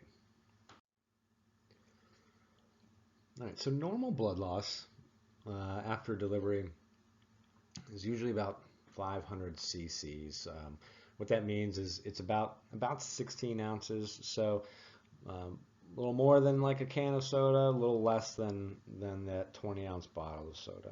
Okay, that's normal. All right, a lot of that is the lining of the uterus being shed, things like that. So that's normal. Now, don't be surprised though if it can be more profuse. It can be more profuse than that, but average is about that kind of like 16 ounces range there. Okay, so that would be normal blood loss there. So, but again, it can lead to profuse bleeding. And as we know, profuse bleeding can lead to shock. So be aware of how much blood is being lost here. All right. Now, while this has been going on for a couple 100,000 years, for human beings, there are complications that we need to be aware of. So this is a process that can go very, very smoothly and easily, but it is also a process that involves possible complications. So we need to be aware of what those are and how to take care of them. All right, so some of the normal complications that can happen are the cord being around the neck, which we've talked about. We can have an unbroken amniotic sac, which we've talked about. Not that big of a deal. We can just break it there. And then infants who need encouragement to breathe. This is going to be, it's not uncommon, even for a full-term baby. Maybe they just need to be rubbed vigorously or have their foot flicked to the bottom of their foot. Premature babies are going to have, probably going to have to need more encouragement to breathe on their own though. Okay, so be aware of that.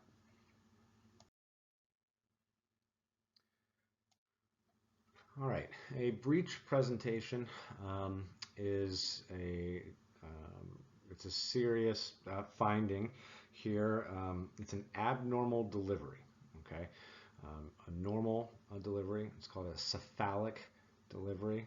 CEPHALIC is where the head comes first.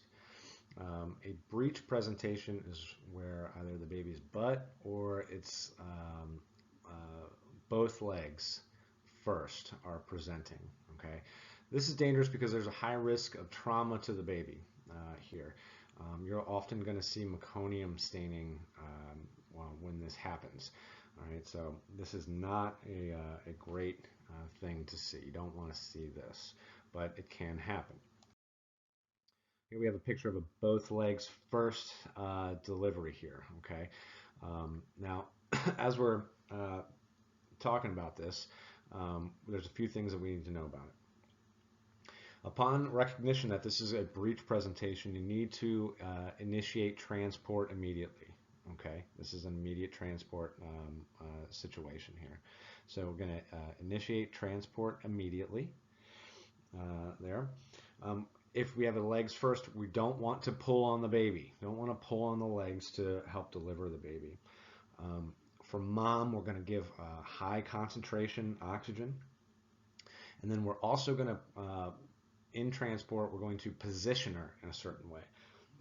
What we're going to do is we're going to use gravity here to help in assisting on the baby not being pushed out. So what you want to do is you get mom on her knees, get her head down on her pillow, and have her hips, her pelvis, high up in the air. Okay. You have to encourage her not to push. Right? Encourage her not to push in this presentation. We want her to deliver at the hospital if this is the case. If the baby starts to deliver and the body's coming out, you got to support the body there and just gentle back pressure to prevent an explosive expulsion or delivery of the baby's head there. Now, if this is the case and the body starts to deliver in this breech or limb first presentation, what you have to do, or excuse me, the both legs first presentation, what you have to do is you're going to insert your gloved hand into the vaginal opening. You're going to make a V with your fingers, your index finger and your middle finger, and you're going to slip your hand in there, your fingers in there to support the baby's face. You're going to make that V on either side of the baby's mouth and nose and gently lift it off of the vaginal wall. This is to help the baby in case they spontaneously start to breathe on their own. They're not going to be suffocated by the vaginal wall there. So you're going to have to insert a gloved hand into the vaginal opening, make a V with your fingers, and support the face of the baby. So make that V on either side of the mouth and nose to bring the face of the baby off of the vaginal wall. If the delivery completes, you care for the baby and the mother just the same as you would with a cephalic or normal delivery.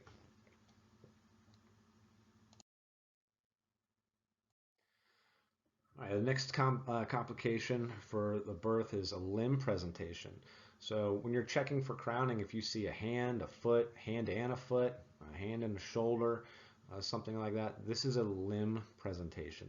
Okay, it's not both feet, it's one foot, or it's a hand, or it's a hand and a foot. This commonly happens when the baby's in a breech position. In other words, the baby has not turned upside down, so they're head down, head coming out first. We cannot deliver these babies. They have to be delivered at the hospital. Okay, we cannot do it. So rapid transport is absolutely essential.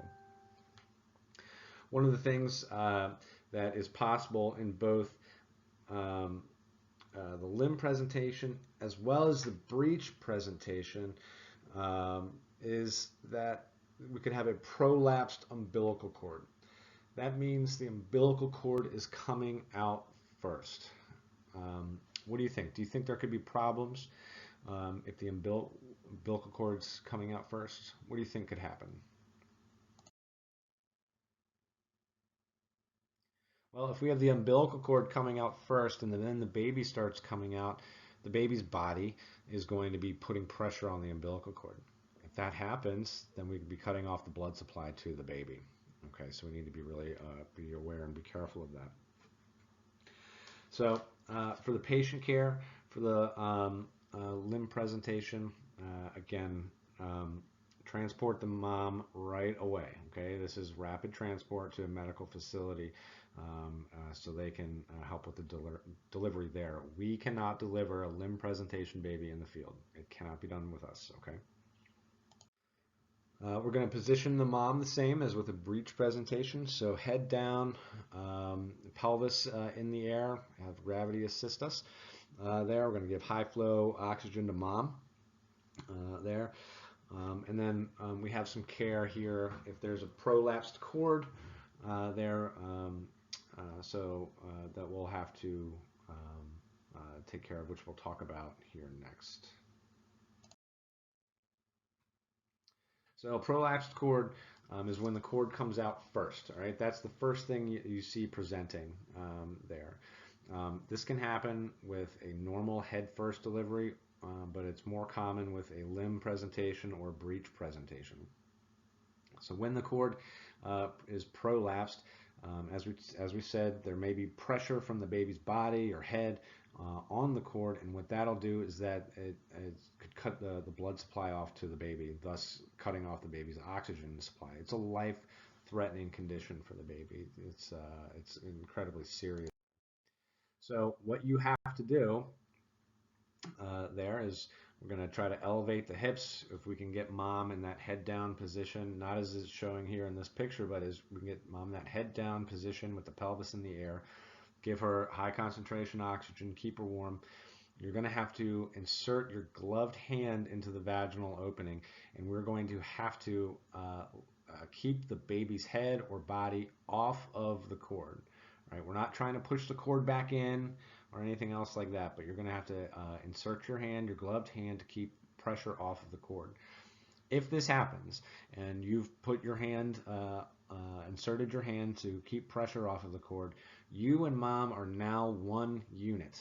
Okay, you will be moved together. You're going to be sitting on the cot together, and your hand is there until you are at the facility in order to transfer the patient.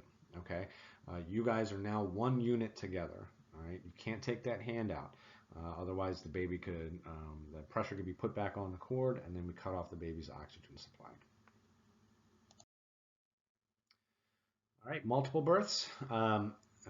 you need appropriate resources, right? Make sure you may need another crew there to help, other assistants there to help. You're going to need enough OB kits. You're going to need clamps and all that kind of stuff. Once the first baby is delivered, then you're going to clamp the cord, tie that off, and then you can be able to cut it there. Now there may be some time between births, right? But there may be very little time. There might be 2 minutes in between births of the first and second baby. Okay, so if you have a patient that is going to be delivering at home, or you're attempting to transport, you're probably going to need assistance there, okay? Because if you're assisting in delivery of baby, you might deliver that baby and then pass them off to an assistant to do the warming, the drying, the cord cutting, etc., all that stuff, because you're going to be needed to assist with the birth of the second baby. So you may need additional resources there. Premature births, this is anything before the 37th week. Anything before 37th week is considered premature. Make sure, as with any baby, you keep them warm. Make sure that airway is cleared. Be very aware of the need for artificial ventilations with this baby. Right? Lungs are one of the last things to develop. Okay, so you're probably gonna, or you may, probably, well, depending on how early they are, right? Anything between 25th and 37th week is considered viable, or excuse me, anything after the 25th week is considered viable, but anything before the 37th week is premature. So the earlier, the more premature that the birth is, the more likely it is that you're going to have to provide ventilations, probably chest compressions, things like that. Avoid any contaminations, right? They're going to be susceptible to infections and whatnot. And make sure, obviously, that you've called ahead, get the emergency department, labor and delivery, let them know what's coming in, how early she is, etc., etc. Okay, we talked about meconium staining and what it is and what it signifies there. Again, that amniotic fluid, instead of being clear, is going to be greenish, brownish, yellow color there. It's because the baby has basically pooped in the amniotic sac. It's a sign of fetal or maternal distress. It is incredibly important not to stimulate the baby to breathe before you suction this child. Okay, you're going to be able to see once that head is delivered whether there is any meconium staining. All right, as we talked about, when you suction the mouth first and then the nose. Remember, these children are obligate nose breathers. Okay, they basically have to learn how to breathe through their mouth, and they don't have that skill yet. So mouth first and then nose. And you do it that way you do it that way because if you do it incorrectly, they may aspirate anything that's not been suctioned out. Maintain an open airway. Remember, if we did when we did the airway section, we showed you those super teeny tiny OPAs and NPAs. Okay, so maybe you need one of those if we have an unresponsive baby there. Provide ventilations and chest compressions. Again, we're talking about this because there is something kind of that is stressing the baby. Something is going wrong there with the birth process. So you may need to provide those PPVs or do resuscitation that includes chest compressions.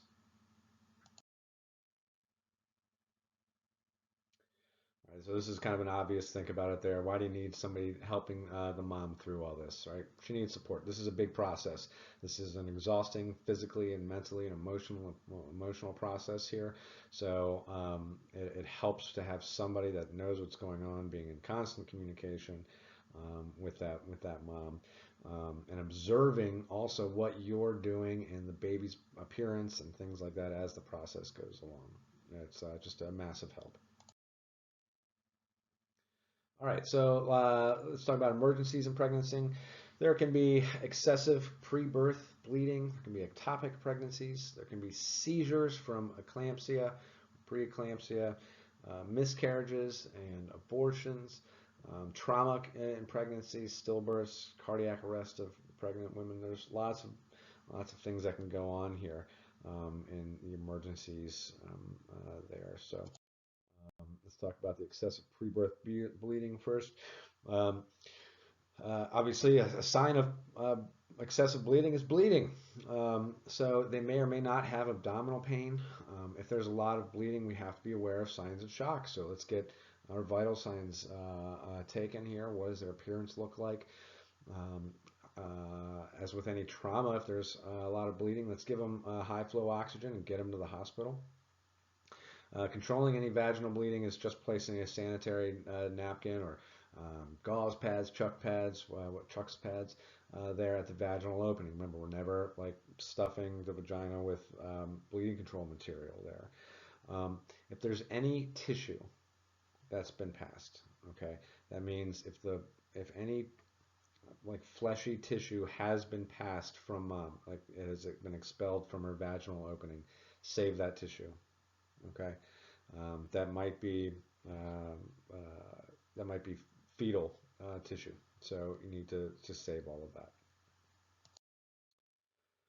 Ectopic pregnancies, we've covered this in the abdominal emergency chapter, so just as a quick review, there's going to be abdominal pain, very sharp abdominal pain. It'll be in the lower quadrants, and it'll be centered basically in the quadrant where that fallopian tube, wherever that ectopic pregnancy is taking place. And it can be referred. Remember, we've talked about referred pain in those abdominal emergencies chapters. It can be referred up to the shoulder there. There can be vaginal bleeding. The pulse can be rapid and weak. That's going to be a sign of shock there, okay? That it's rapid and weak. Again, low blood pressure, sign of shock. This means mom is bleeding internally here there, and it can be absent of a menstrual period. So she's not aware that she's pregnant, but she has all these other things, but she's missed her period. In other words, that can be a sign that that she is pregnant, and it's an ectopic pregnancy. Seizures in pregnancy, there can be happen with something that's called preeclampsia and eclampsia. If the mom's having prenatal care at her doctor's, then they'll be aware of elevated blood pressures, which can happen. Normally, a woman's blood pressure will drop a little bit in pregnancy, but we can have the higher blood pressures, which is what the preeclampsia is.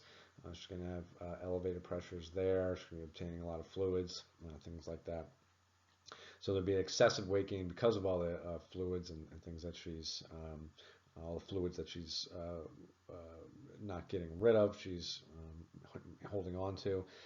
Because of the excessive weight gain, all the retention of the fluids, we can have swelling in the face, the ankles, the hands, and the feet, right? All the dependent places there. When they've got this eclampsia here, they've got the altered mental status, headaches, other neurological findings. This is because of, again, the high blood pressure that's going on in the body. Miscarriages and abortions, they can either be spontaneous or induced. They can be most times spontaneous abortions or miscarriages happen in the first trimester, but they can happen in any trimester of pregnancy there. There can be some bleeding. It can be from very moderate. It can start with spotting to get a little bit heavier, and it can get all the way to severe bleeding there. And there can be a discharge of tissues. This is going to be fetal tissues. This could be the fetus itself there that the body basically has rejected and passed through the vaginal opening there. A lot of times moms will be having this pain. They sit down on the toilet, use the restroom while they're going through this bleeding and the pain, and they will notice that there is tissue, the underdeveloped or however long developed that fetus is. So it can be very small if it's just weeks old to a little bit larger there as well. So obviously trauma can happen to anybody, including a pregnant woman. So um, you have to realize for vital signs that a pregnant woman's pulse, because of the higher pulse rate and increased cardiac output, the higher pulse rate is going to be 10 to 15 beats faster than normal. Okay, so if a woman's resting pulse rate was 70 before pregnancy, during pregnancy maybe it is 80 to 85. Because of the increased amount of blood in the woman's body, she may be able to lose a significant amount of blood before symptoms appear. I mean, this can be internal bleeding, so it doesn't necessarily have to be external bleeding or bleeding that we're seeing signs of through the vaginal opening there. If the patient has been in trauma, let's see if any of that trauma occurred to the belly, right? If she fell, did she fall on her, was she able to turn and fall on her side? Did she land on her belly? If she was in a car accident, how was the seat belt positioned? Was it across her belly, or was it sitting appropriately low underneath the belly and across like the pelvis as best as you can? All right, let's see if we have any signs of trauma to the abdomen, to the belly there. Um, Stillbirths. This is when the fetus or the baby has died in utero, right? Still in mom. We don't attempt resuscitation. A lot of times, if the woman is receiving appropriate prenatal care, they may be aware that they're going to have a stillbirth. They may be aware of that. If the baby was born in pulmonary arrest or cardiac arrest, obviously we're going to be providing resuscitation. But if the baby, it's apparent that the baby has died sometime before delivery, then we're not going to. Be prepared to provide emotional support, obviously, for mom, the partner there. So be prepared for any of that. Tough time, obviously, for anybody. All right. In the event that mom goes into cardiac arrest, again, when you have a pregnant woman, you have two patients here, and as long as she's past 25 weeks, there's a chance that that we could save the um, uh, um, we could save the baby. So here they're saying um, more than 20 weeks. So go with that. Um, Begin CPR immediately on there. Um, the only difference here really for the compressions is you're going to want your, especially if they're late into the pregnancy as organs kind of get moved and displaced a little bit there, um, your hands are going to be about an inch or two higher on the sternum, okay, as the heart has shifted a little bit. So you're just going to move your hand placement a little bit there. CPR is going to be continued until the patient is at the hospital and the emergency cesarean section or C-section can be occurred to get the baby. So you have to do the CPR in order to act as the mom's cardiovascular system in order to get blood and oxygen to the baby, remove waste products, get oxygen down to the baby at that exchange site in the placenta.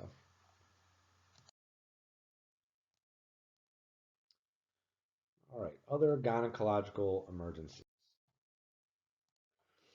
All right, any kind of vaginal bleeding that's not that's above and beyond menstrual bleeding, you want to treat it as that particular woman's menstrual bleeding. All right, let me make that point clear. Any vaginal bleeding that is beyond that woman's normal menstrual bleeding, you want to treat it as life-threatening. Okay, even if that woman normally has a heavy blood flow during her menstrual cycle, then also treat that as it could be life-threatening. So get your vital signs, treat for shock, all right? Monitor for signs for shock there. Again, any vaginal bleeding, we're not packing the vagina with anything. We'll just, we can place um, pads or any kind of dressings there at the vaginal opening there for the bleeding, but we're not packing the vagina to stop any kind of bleeding. There's trauma to the external genitalia. These places are the labia.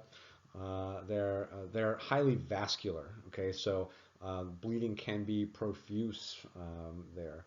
Look for mechanisms of injury here. Oftentimes it could be as a result of sexual assault, so keep that in mind. If somebody does have trauma to the genitalia, they may want a same-sex provider to do the assessment. If they're not comfortable, ask if they're comfortable with, if you're a male and your patient is obviously a female here, we're talking about females, ask if they're comfortable with you doing it, okay? Because you're obviously going to have to look and you may have to touch. So ask if they're comfortable with you doing that. Otherwise, get a female provider there. This is, just think about it. If you had trauma to your genitalia, it's a traumatic time here. So if we can get somebody, a physically and emotionally, obviously traumatic time. So if we can get somebody of the same sex to help them, make them feel more comfortable, then let's do that, okay? During our primary assessment, we're going to be looking for signs of shock. All right, again, there can be severe bleeding there. It's highly vascular with the external genitalia there, so there can be a lot of bleeding that's involved there. Consider any additional injuries, and obviously consider if this was a sexual assault in nature. So consider that as well. Speaking of which, so we're going to treat any immediate life threats as with any other patient there. Don't be aware that there could be evidence on the genitalia, the external genitalia of there. So be careful not to disturb all that. If you use any pads for bleeding control or anything like that, save all that kind of stuff. Examine their genitalia only if bleeding, severe bleeding, is present. Okay, let's preserve their dignity here in a vulnerable moment. Don't discourage bathing, using the bathroom at all, or cleaning up these wounds here, because it could remove any evidence there. And so discourage those actions there. Testing kits are available at the hospital. At the hospital, they'll do that stuff. So encourage them to not use the bathroom, things like that. Try not to clean too much of it up. If we need to control bleeding. Save those gauze pads and whatever else you might use, though, because there could be potential evidence there. And then obviously there's mandated reporting requirements there. We've got to report to the appropriate authorities that this has happened. All right, when you're at a crime scene, there's a few things to keep in mind. What do you think they are?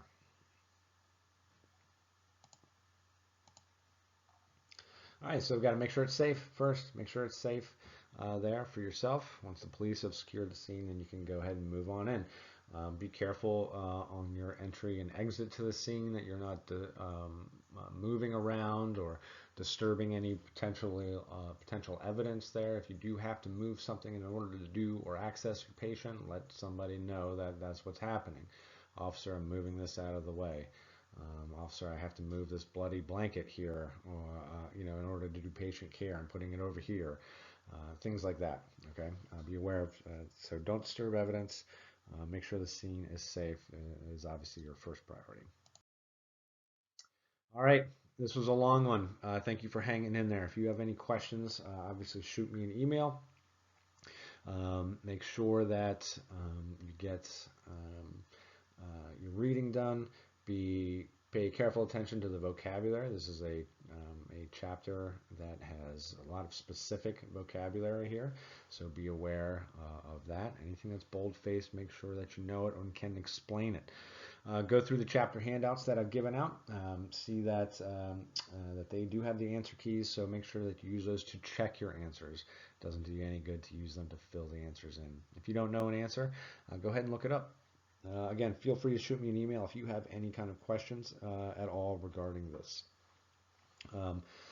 This coming Monday, we're going to have at 2 p.m., we're going to have one final review session before the test on a YouTube live stream, and we can talk about, I'll do any review that we need, and we'll talk about the process of assisting the birth, the actual skill involved there. All right, thanks guys.